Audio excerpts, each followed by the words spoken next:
This online on this link that is posted on Edmodo, and if you go into presentation mode, it's a little bit easier to read. So we're going to take a look at this right now. I know that people really like visuals, so I made my syllabus visual this year. So this class is really all about American history and American literature, as the title says, but it's also about building your skills in college-level reading, writing, and communicating. It's designed to help you become super ready for college. I would hope that by the end of the year, some of you would be eligible to take college classes at Mission College, or maybe some of you already are, so this is going to be a great year. You can reach me online. Here is my email address, and this is my phone number for the classroom. If you want to reach me via my cell phone, send me a message on Edmodo. There's the Edmodo code for the class. You can reach me that way. Please do set up mobile alerts for Edmodo if you have unlimited text messages so that I can reach you that way. I frequently send out reminders about homework and other things. Some other things you should know about this class. Our objectives. One way that American literature, 11th grade, is much different from other classes is that this is really all about real-world experience and getting outside of the classroom to learn, because we truly believe that what you learn here at school is not quite as important as everything in the real world. School is preparation for the real world and a conduit through which to experience the real world. So it really is about the real world. We expect you to get out there. You're going to do some research from a variety of sources, truly scholarly research, learning those college-based skills. We're going to teach you how to present information, and you'll be learning to effectively communicate in a variety of contexts. And by that, we don't just mean standing in front of the class. We mean speaking with professors and going out and talking to people on the phone and setting up interviews and really learning how to talk to people in the community in general, as well as other students. We are going to help you have experiences of a variety of type, get out to colleges and see what they're like. Last year we took students to ride the metro for the first time, and we hope to do that as well, so that you can see how great it is that you live in a city like LA that's a big metro center that gives you so much opportunity to things, and with a metro card or things like Uber, you have such amazing access to these things, so we want to help you learn how to experience those things. Also, we're going to teach you to become advocates for the changes you want to see in this world. People love to quote that quote from Gandhi, "Be the change you wish to see in the world," but I think sometimes you just don't know how to be that change, so we're going to be talking about ways that you can do that and hopefully empowering you throughout this class. So here's some of what we're studying this semester. In this first semester, starting in August, we're going to be looking at the American dream and achieving that American dream through college and or career. We'll be helping you explore and plan your individual road to success, seeing what colleges and careers would fit your personality, and doing some more research about those through a variety of methods. And then in November, we're going to shift to a unit on a really great novel that we love, The Great Gatsby, and we'll be studying the jazz age of the 1920s, looking at film and music from the time, and learning to write a synthesis paper where we combine sources.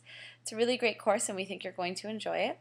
You do have 180 scholastic reading points due this semester and again next semester. That's more than last year for most of you, so you're going to have to prepare yourselves to really manage the workload. We know it can be a lot. Lots of reading. You really need to read about 11, 12 points a week. So for most of you, that's going to be a book about every 2 weeks or so. We are going to also give you at least one homework assignment each week in addition to projects and reading. It's an article of the week that we'll ask you to annotate and reflect on, and it's assigned, typically I'll assign it Friday night or Saturday morning, and then it's due the following Friday. Assignments are always due on Edmodo by 11:59 p.m. unless otherwise stated. So sometimes we'll tell you you need to bring a copy of something to class. Otherwise, your work is due at 11:59 p.m. online. There's going to be lots of vocabulary instruction throughout the semester, so study, study, study, because it will be tested, and that is something you don't want to fall behind on. So some of my policies. I mentioned late work. Don't accept late work. Totally important that you know that. If you are absent for any reason, if you are sick, then it is your responsibility to pursue your makeup work. A lot of times from one day to the next, even though I might notice during class that you're missing, by the next day I have other things that I'm focusing on. So when I see you, I won't necessarily remember to give you the makeup work. You have to come approach me about that. I expect you to complete your assignments promptly upon return to school. So that means if you're absent on a Wednesday, which is a block day, that's 2 hours you've missed. Please don't wait until Friday to come see me. Come see me Wednesday because I do expect that work from you on Friday. If you miss a Friday, then obviously on Monday you can get the work and then it'll be due on Tuesday. But really make sure things are returned to me within a reasonable amount of time. We really don't have time for you to fall behind.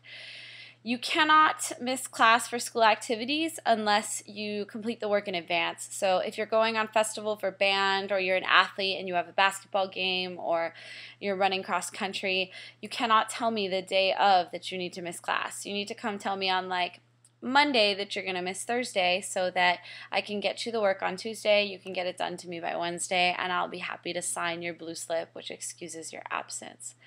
Super important that you bring a book to class every single day. There's really no guessing what happens at the beginning of class. Now you open your book and read. Whether we're in a computer lab or whether we're in my classroom, we read the first 10 minutes of class every single day, and you need to have a book, and it needs to be a book you're really reading. Don't go shuffling around the room to find a book to fake it. That doesn't do anyone any good. If you do show up without a book, please tell me. I typically give about one warning, and after that, there are going to be some consequences. Typically, it means that you owe me reading time after class. So please make sure you have a book every day. So one really important thing to note is this is a digital classroom. This year I taught in a lab, which made it really easy, but this upcoming year we might not have computers every single day. We'll probably have computers for about half of you, so you can bring your own device to class if you want, and I'm going to try to come up with some reward system so that you get rewarded for the effort of bringing a device. But we are going to be doing a lot through Google Drive. You need to have a student Gmail account and always know your password to it, know how to reset that yourself. If you do need assistance on those things, you need to let me know right away. You're going to be sharing your work to me. You're sharing your work with me via Google Drive. When you do share your work, please make sure that you don't make it private. Don't just give me a link but not actually share. You have to go into the share settings on Google Drive and make sure I have access to it. I prefer unlisted files, but if you want to make them private and share them with me specifically, that's fine as well. Please check your grades on Aries on a regular basis. It's really important that you know that the grades that you have in there accurately reflect what you make mistakes. So I'm totally fine with you sending me a screenshot and saying, "What is this assignment? I know I did it." Also Edmodo. I love Edmodo. You need to learn to love Edmodo. Edmodo is a training ground for college because in college they use things like Moodle, which is basically Edmodo for college, where you have to turn in all your assignments online anyway. So just get used to it now. Please make sure that you set it up attached to your phone if you can. That'll make life easier on you, but really check it regularly no matter what. Even if you don't have a phone that has internet access, check Edmodo like every single day. It's really assignments have to be turned in on Edmodo. Edmodo. It's important. Let me know if you have any questions on any of that. For the most part, that's it. I'm really excited about this year, and I look forward to being your teacher and learning more about you. Thank you.